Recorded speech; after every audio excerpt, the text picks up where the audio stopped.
2024년의 마지막 달인 12월이 되었습니다. 폭설 이후로 더 놀랄 만한 것이 남아있을까 싶었는데, 제가 식물 생활을 시작했을 즈음에도 국정농단이 있었는데, 제가 최근에 개인적으로 축하할 만한 일이 있었거든요. 식물들과 땅이랑 우리, 그리고 제가 주로 탐구해오던 것들을 살펴보면서 제가 여러분들께는 미리 말씀을 못 드렸지만 한번 정리해 볼 수 있는 시간을 갖고서 그게 끝나자마자 이렇게 정신없이 계엄과 탄핵안 부결되었죠, 어제? 그런 일들이 있으면서 12월의 식물 기록도 조금 천천히 시작을 했습니다. 오늘 제가 촬영을 해야겠다 용기를 북돋아준 안개나무가 화려한 단풍을 보여주고 있고요. 그리고 어제는 여기 사진 보여드릴게요. 우리나라의 국화이기도 한 무궁화 나무가 노랗게 단풍이 졌습니다. 국회 앞에 가서도 무궁화 사진 보면서 그렇게 아름다운 무궁화와 생경한 이 상황을 보면서 여러 가지 생각을 했네요. 부디 빠른 시일 내에 많은 분들의 일상도 다시 제자리로 돌아오기를 빕니다. 그래도 저는 이렇게 식물 기록 계속 해야죠. 안개나무부터 가까이서 봐봅시다.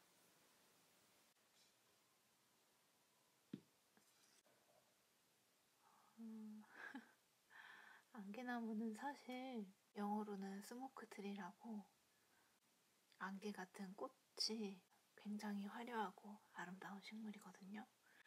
근데 베란다에서 꽃이 한 이 정도 크기로 작은 이런 솜털 같은 것을 내뿜으면서 자라는 정도까지만 봐서 베란다에서는 그렇게 작은 안개들만 만났어서 오히려 꽃에서는 화려한 모습을 덜 느꼈었는데 단풍이 그 아쉬웠던 화려함을 모두 채워주는 것 같습니다. 붉은색에서 노란색으로, 아직은 녹색빛도 그대로 있습니다. 너무 아름답죠? 이제 얼마 뒤면은 모든 잎을 떨굴 텐데 이렇게 영상으로 기록을 남기고요.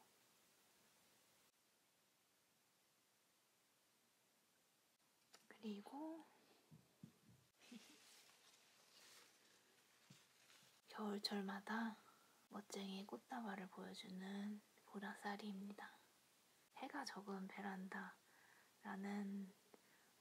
악조건 속에서도 풍성한 꽃을 보여주던 보라쌀이가 올해에도 어김없이 곡물의 나달처럼 보이는 이런 꽃망울들을 통통하게 키우면서 개화를 준비하고 있습니다. 벌써 이렇게 길게 자란 꽃망울도 있네요. 풍성하게 자라고 있는 보라쌀이 보고요. 그리고 마지막은 이제 곧 크리스마스이지 않습니까? 크리스마스 느낌을 내는 식물을 함께 보고 싶었습니다. 짜잔! 바로 고상나무입니다. 고상나무는 작년만 해도 가느다란 줄기 하나에 저런 뭉툭한 가시들이 콕콕콕콕 박혀있던 것들이 이렇게 길게 잎을 내면서 자라서 올해에는 다시 이 중심 줄기에서 잎눈을 통통하게 키우고 봄에 잎을 더할 준비를 마쳤습니다. 이렇게 보니까 언뜻 크리스마스 전구처럼 보이기도 하는데요. 다시 며칠 후에 발견한 식물들 움직임과 함께 돌아오겠습니다.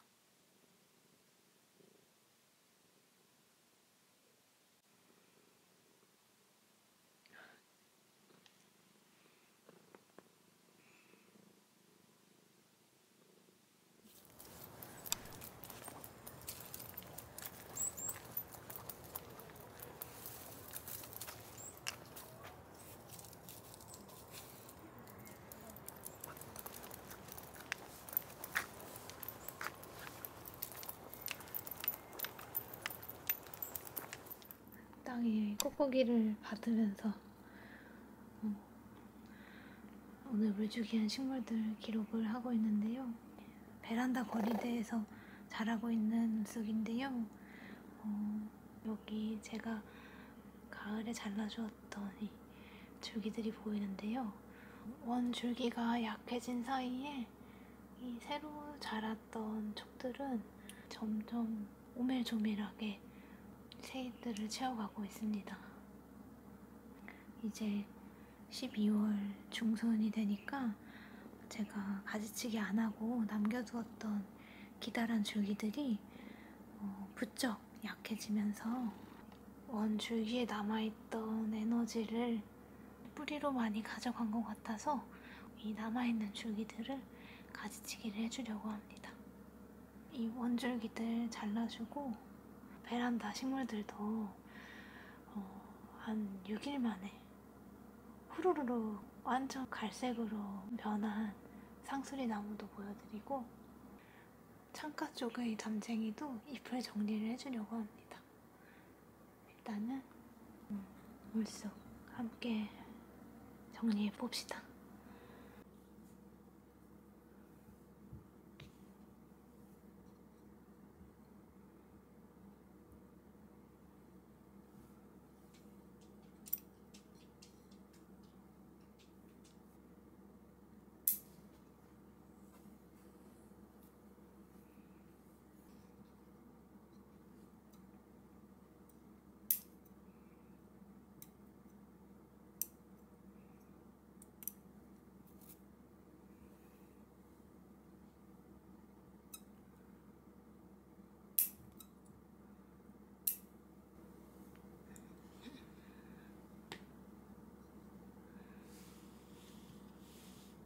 더 귀여워졌죠?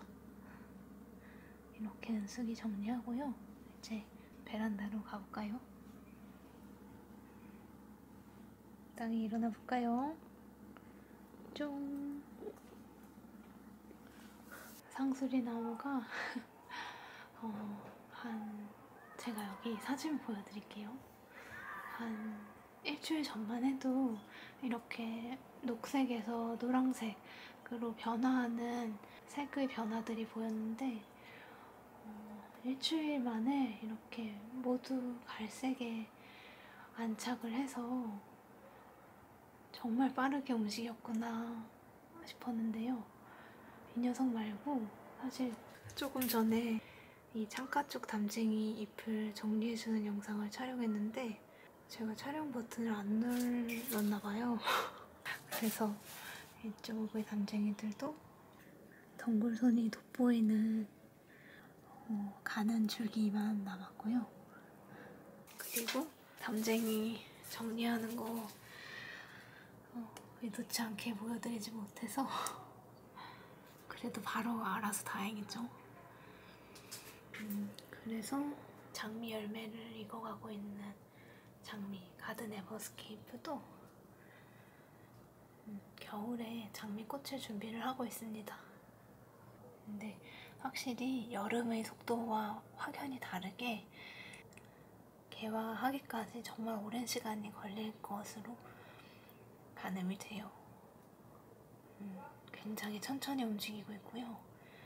그렇지만 이렇게 개화 기간이 길어지면 원기옥을 터뜨리는 것처럼 붉은 염료를 모두 모으고 있다가 훨씬 더 화려한 색의 꽃을 피우거든요. 그래서 이렇게 화려한 꽃색을 기다리면서 장미를 보고 있습니다. 알로에 캐롤파이어의 꽃대도 이렇게 곡식의 열매 같은 꽃망울이 통통해지고 있고요. 그리고 알리부카 스피랄리스도 이렇게 제법 동그랗게 곱슬거리는 원형들이 많이 늘어났습니다.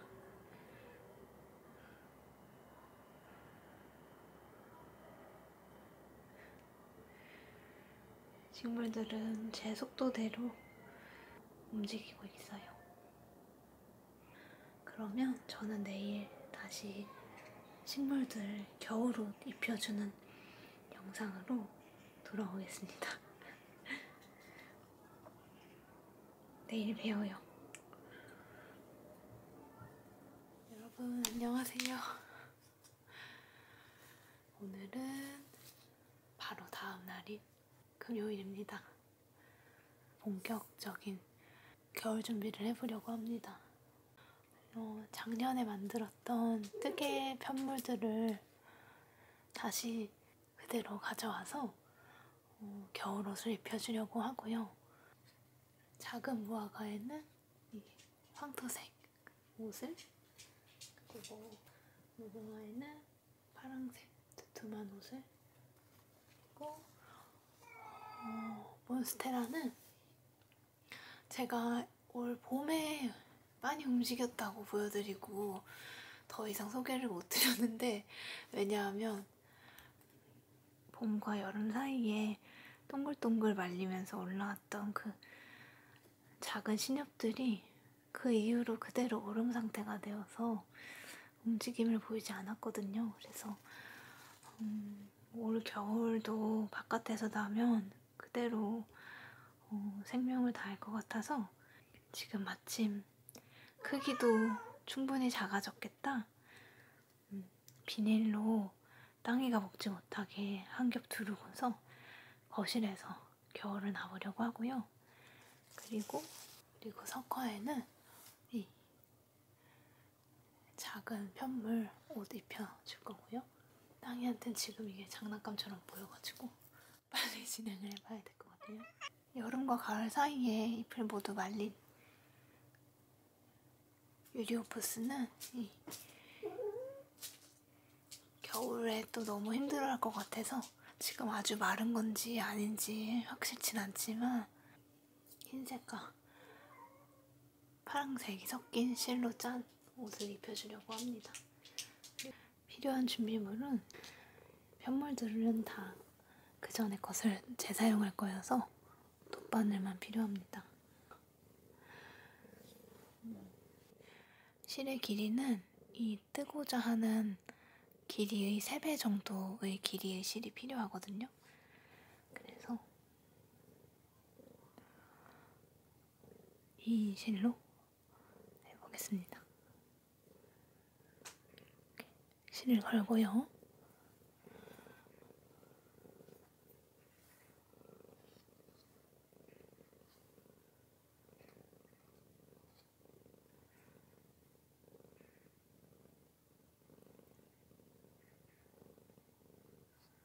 방법이 정해진 건 없어서 그냥 이렇게 가로로 계속 몇 번만 감아줘도 됩니다. 얘는 3번에 끝났네요. 이렇게 하고 남은 실 보기 싫은데 흙에 젖을 것 같은데 하시면 이렇게 편물 안으로 바늘을 통과시켜서 이렇게 빼주면 됩니다. 위쪽으로 나왔죠. 됐고요.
파랑이랑 빨강이 같이 있죠.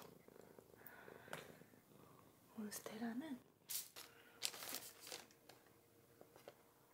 온실 같은 공간을 마련을 해주었고요.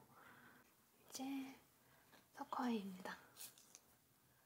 석화이는 처음 겨울옷을 입혀주는 것 같은데 올해 그래도 많이 세력을 확장하긴 했지만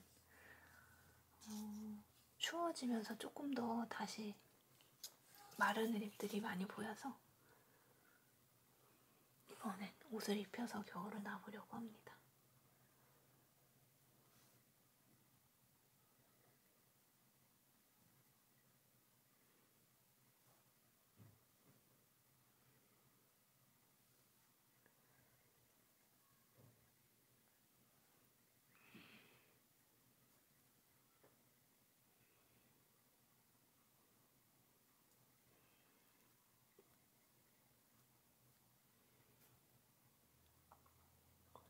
뷰티풀만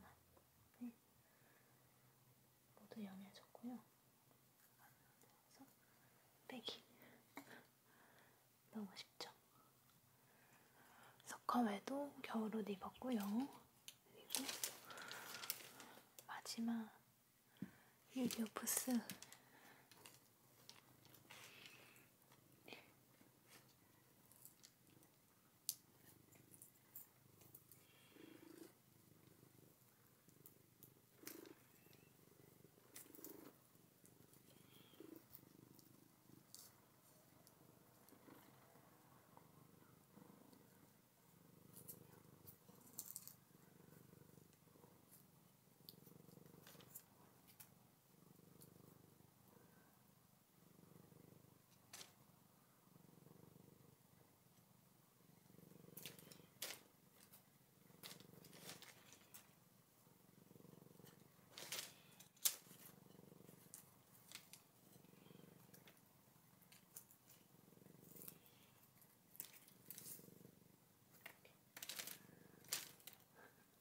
고요.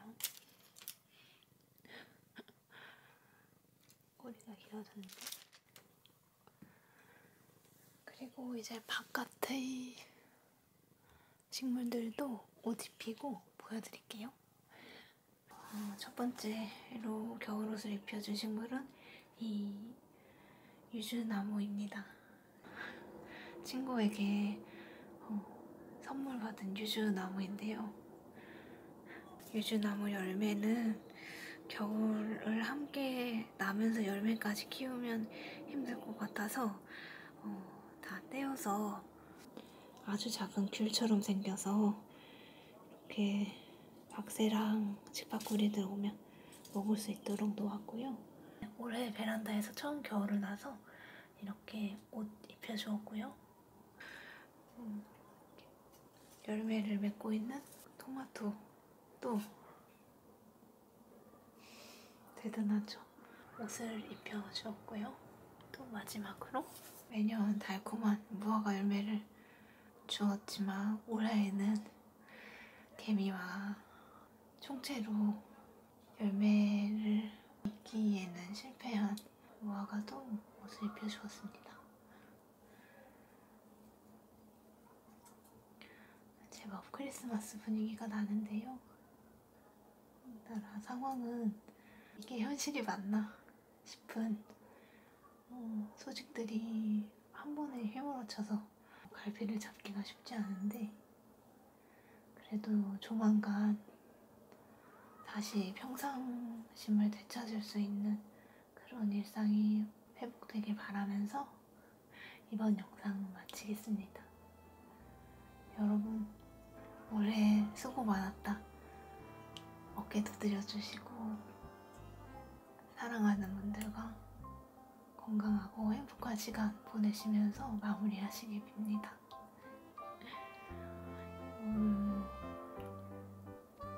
물론 저는 올해 마지막 날 다음 영상으로 찾아올 텐데요. 그래도 감사하다는 말씀 전해드리고 싶네요. 그때는 조금 더 시국이 안정되어 있기를 바랍니다.